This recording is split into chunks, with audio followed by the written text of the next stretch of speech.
Assalamualaikum warahmatullahi wabarakatuh. Nama saya Muhammad Ahmad Hidayat dari kelompok 3 ingin menjelaskan tentang gharar terhadap fatwa DSN. Yang pertama, di mana fatwa DSN tentang asuransi syariah. Melihat kepada berbagai pandangan tentang hukum asuransi, dapat diketahui bahwa para ahli hukum Islam mempersalahkan 3 unsur yang ada dalam asuransi, yaitu bahaya yang dipertanggungkan, premi pertanggungan, dan sejumlah uang ganti rugi yang dipertanggungkan. Bahaya yang dipertanggungkan sifatnya tidak pasti terjadi. Premi pertanggungan pun tidak selalu sesuai dengan yang tertera dalam polis, dan jumlah uang ganti rugi seringkali pada umumnya jauh lebih besar daripada premi. Ada yang membolehkan, ada pula yang mengharamkan.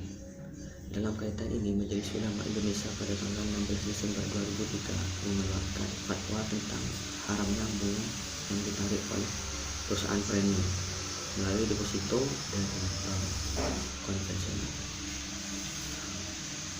Secara umum, berdasarkan fatwa DSN MUI nomor 21/DSN-MUI-10/2001 tentang pedoman umum asuransi syariah, ketika peserta asuransi ikut dalam program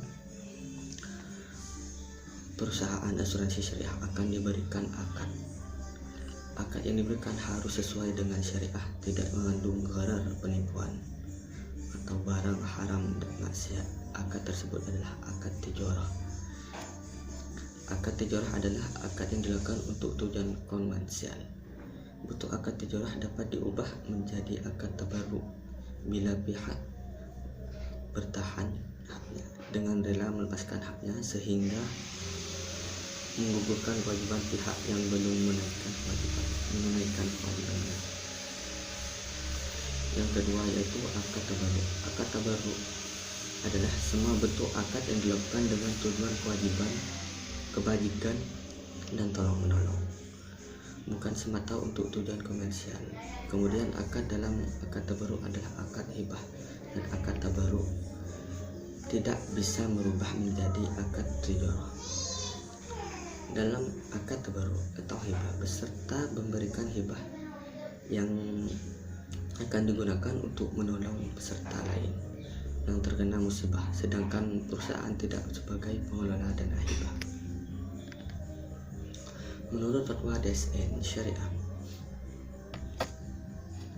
menurut fatwa DSN nasional nomor 53/DSN MUI-3/2006 tentang akad tabarruk pada asuransi syariah menyatakan bahwa kedudukan para akad tabarruk adalah: 1. Dalam akad tabarruk, peserta memberikan dana hibah yang akan digunakan untuk menolong peserta atau peserta lain yang tertimpa musibah. Peserta secara individu merupakan pihak yang berhak menerima dana tabarruk. 3. Perusahaan asuransi bertindak sebagai pengelola dana hibah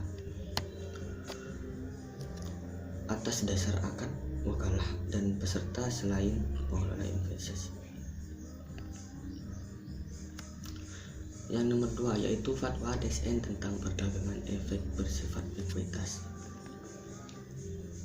Fatwa DSN nomor 80/DSN MUI-3/2011 tentang penerapan prinsip syariah dalam mekanisme perdagangan efek bersifat ekuitas di pasar bursa efek telah diterapkan di Jakarta pada tanggal 3 Rabiul Akhir 1232 Hijriah atau 8 Maret 2011. Fatwa ini sama dengan DSN MUI tentang reksadana syariah dan HMETD syariah yang diketahui oleh Dr. Kiai Haji Ahmad Syahal Mahfud dan sekretarisnya yaitu Profesor Dr. Haji Muhammad Ikhwan Syam. Hasil keputusan fatwa ini terdiri dari 4 keputusan, yaitu yang pertama, ketentuan umum terdapat 31 ketentuan. Kedua, ketentuan hukum yaitu menunjuk ketentuan khusus. Ketiga, ketentuan khusus terdiri atas perdagangan efek, mekanisme perdagangan efek. dan yang tidak sesuai dengan prinsip syariat. Dan yang keempat, mengenai penyelesaiannya.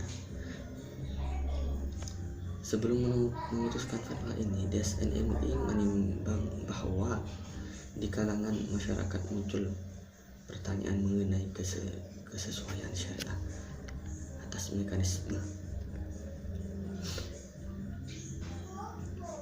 perdagangan ekuitas dan pasar regular bursa efek. Berdasarkan pertimbangan tersebut, maka DSN MUI memandang perlu menetapkan fatwa ini untuk dijadikan pedoman. Sekian, wassalamualaikum warahmatullahi wabarakatuh.